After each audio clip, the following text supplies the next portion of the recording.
కంటి అద్దాల నుండి శాశ్వత విముక్తి పొందండి. లాసిక్ సర్జరీ 14,000 మాత్రమే. వివరాలకు సంప్రదించండి. మంచు ఫ్యామిలీలో నెలకొన్నటువంటి వివాదాల నేపథ్యంలో తాజాగా జరుగుతున్నటువంటి పరిణామాలు స్పష్టంగా మనం చూస్తున్నాం. ఈ నేపథ్యంలో జల్పల్లిలోని మంచు మోహన్ బాబు ఉంటున్నటువంటి ఇల్లు, మనోజ్ కూడా ఉంటున్నటువంటి ఇంట్లో పనిచేసేటువంటి వ్యక్తి చెప్పినటువంటి సంచలన విషయాలతో అసలు మంచు కుటుంబంలో ఎలాంటి ఘర్షణలు బయటకు వచ్చాయి, ఎలాంటి విభేదాలు కారణమయ్యాయనే దానికి సంబంధించిన కంక్లూజన్ వచ్చినట్టు కనిపించింది. దీంట్లో ప్రధానమైనటువంటి విభేదాలకు కారణంగా ఎప్పుడైతే మనోజ్ వివాహం చేసుకున్నాడో, రెండవ వివాహం భూమా మౌనిక రెడ్డిని, ఆ తర్వాత నుంచే ఈ వివాదాలు మరింత క్రమక్రమంగా పెరిగినట్టుగా మనకు స్పష్టంగా అర్థమవుతుంది ఆమె చెప్పినటువంటి వివరాల ప్రకారం.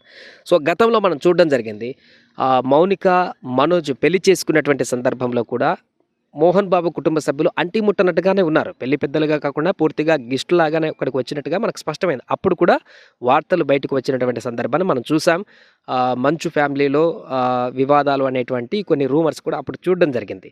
సో ఈ సందర్భంలో తాజాగా జరిగినటువంటి ఘటనకు సంబంధించి దీని మూలం ఎక్కడుందని వెతికితే ఒక మహిళ ఇందులో పనిచేసేటువంటి మంచు మోహన్ బాబు ఇంట్లో పనిచేసేటువంటి పని మనిషి చెప్పినటువంటి వివరాల క్రమంగా చూస్తే మంచు మనోజ్ మౌనికని పెళ్లి చేసుకున్నటువంటి తర్వాత నుంచే ఈ ఘర్షణలు, ఈ విభేదాలు మరింత ఎక్కువయ్యాయి. అంతకుముందు కూడా ఉన్నాయి ఆస్తులకు సంబంధించినటువంటి విభేదాలు, కానీ ఈ భూమ మౌనిక ఇంటికి వచ్చినటువంటి తర్వాత ఈ మరింతగా క్రమక్రమంగా పెరుగుతూ వచ్చాయనేటువంటి విషయం అయితే మనకు స్పష్టంగా అర్థమవుతుంది. అంటే భూమా మౌనిక రెడ్డిని పెళ్లి చేసుకోవడము మంచు కుటుంబానికి, మోహన్ బాబు కుటుంబానికి అంతగా ఇష్టం లేదనేటువంటి విషయం అయితే ఆమె చెప్పినటువంటి వివరాలను బట్టి మనకు స్పష్టంగా తెలుస్తుంది. ఎందుకంటే ఆల్రెడీ తనకు పెళ్ళి ఒక పిల్లోడు ఉన్నటువంటి సందర్భంలో, సంతానం ఉన్నటువంటి సందర్భంలో, అలాంటి క్రమంలో మనోజ్ చేసుకున్నటువంటి ఈ వివాహంతో, లవ్ మ్యారేజ్ చేసుకోవడంతో వాళ్ళకు కొంత డిస్టర్బెన్స్. కామన్గానే ఎవరైనా కూడా తల్లిదండ్రులు కుమారుడు కానీ కుమార్తె కానీ నచ్చనటువంటి వ్యక్తిని పెళ్లి చేసుకుంటే కొంతకాలం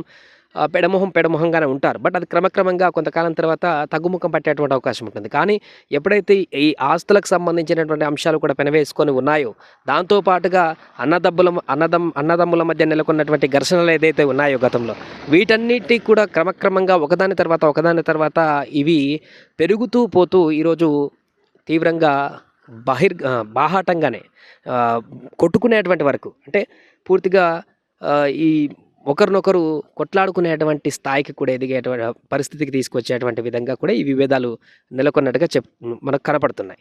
అంటే ఈ యొక్క భౌతిక దాడులు చేసుకునేటువంటి దాడులకు కూడా వెళ్ళడానికి ప్రధాన కారణంలో అనేక అంశాలు స్పష్టంగా కనిపిస్తున్నాయి. ఒకటి భూమా మౌనిక మనోజ్ పెళ్లి, ఇదే కాకుండా ఈ ప్రైవేట్ బిజినెస్ ఆస్తులు ఏదైతే విద్యానికేతనకు సంబంధించినవి ఉన్నాయో, దీంట్లో మోహన్ బాబు తన కుమారుడు మనోజ్ కంటే కూడా ఇంకొక వ్యక్తి వినయ్ కానీ ఆ విద్యానికేతనలు చూసుకుంటున్నటువంటి ఎగ్జిక్యూటివ్ డైరెక్టర్లు ఇతరతర వ్యక్తులకి ఎక్కువ ప్రాధాన్యత ఇస్తున్నారు, వారికి ఎక్కువ ఇంపార్టెంట్ ఇస్తున్నారు, వారితోనే ఎక్కువగా మూవ్ అవుతున్నారు. మనోజ్ని పక్కన పెట్టేసి వారితోనే ఎక్కువగా ఇంటరాక్ట్ అవుతున్నారు అనేటువంటి ఒక అంశం కూడా ఈ ఘర్షణలో ఇంకొక అంశంగా ప్రధానంగా మనకు కనిపిస్తుంది. అంతేకాకుండా ఈ వివిధాలు మనం ఎక్కడ చూడొచ్చు అంటే, గతంలో విద్యానికేతనకు స్కూల్లో జరుగుతున్నటువంటి ఫీజుల రేట్లకు సంబంధించి కూడా మోహన్ బాబు వీళ్ళంతా ఒకవైపు ఉంటే, మనోజ్ మాత్రం తల్లిదండ్రులకు మేము అండగా ఉంటాము రేట్ల పెంపుకు సంబంధించినటువంటి ఒక రివర్స్ యాంగిల్లో కూడా ఆయన స్టేట్మెంట్లు ఇవ్వడంతో అక్కడ కూడా విభేదాలు ఏ రకంగా ఉన్నాయనేటువంటిది సుస్పష్టంగా మనకు కనిపించినటువంటి పరిస్థితి కనబడుతుంది. అయితే ఈరోజు బయటకు వచ్చినటువంటి వీడియోలో, పని మనిషి మాట్లాడినటువంటి వీడియోలో మనం చూస్తే,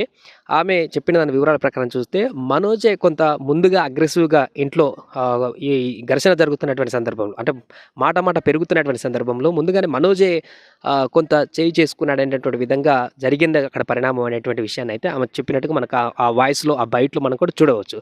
దాంతోనే అక్కడ ఉన్నటువంటి మిగతా స్టాఫ్, అంటే మనోజ్ మనుషులు ఉన్నారు, మోహన్ బాబు మనుషులు ఉన్నారు, వాళ్ళంతా కూడా అక్కడే ఉన్నారు. వీళ్ళిద్దరి మధ్య జరుగుతున్నటువంటి సంభాషణ, జరుగుతున్నటువంటి విభేదాలు, గొడవలు, ఆ తర్వాత ఒకరి మీద ఒకరు చేయిలు పొట్లాడేసుకునేటువంటి పరిస్థితికి వెళ్ళినప్పుడు అప్పుడు అటువైపు ఉన్న వాళ్ళు ఇటువైపు ఉన్న వాళ్ళు కలబడినటువంటి పరిస్థితి అయితే నెలకొంది. కానీ పూర్తి స్థాయిలో ఒకరికొకరు వీరే పూర్తిగా దాడి కొట్టుకోవడం లాంటిది ఏం జరగలేనటువంటి విషయం కూడా స్పష్టమవుతుంది. సో మరొక వైపు సీరియస్ అలిగేషన్ కూడా మనోజ్ చేశారు. బయటకు వస్తూ మంచు విష్ణు వచ్చిన తర్వాత వారి మనోజ్ మనుషులతో పాటు మనోజ్ని బయటికి గెంట వేశారు. మేము కంప్లైంట్ ఇస్తే పోలీసులు మాకు రక్షణగా ఉండాలి, కానీ పోలీసులు కూడా మమ్మల్ని ఇక్కడి నుంచి బయటకు వెళ్ళాలంటూ కూడా వాళ్ళు చెప్తున్నారు. మాకు రక్షణ కల్పించాలని మేము చెప్తే వన్ సైడెడ్గా వెళ్తున్నారు పోలీసులు అంటూ కూడా ఆయన ఒక స్టేట్మెంట్ని జారీ చేసినటువంటి పరిస్థితి నెలకొంది.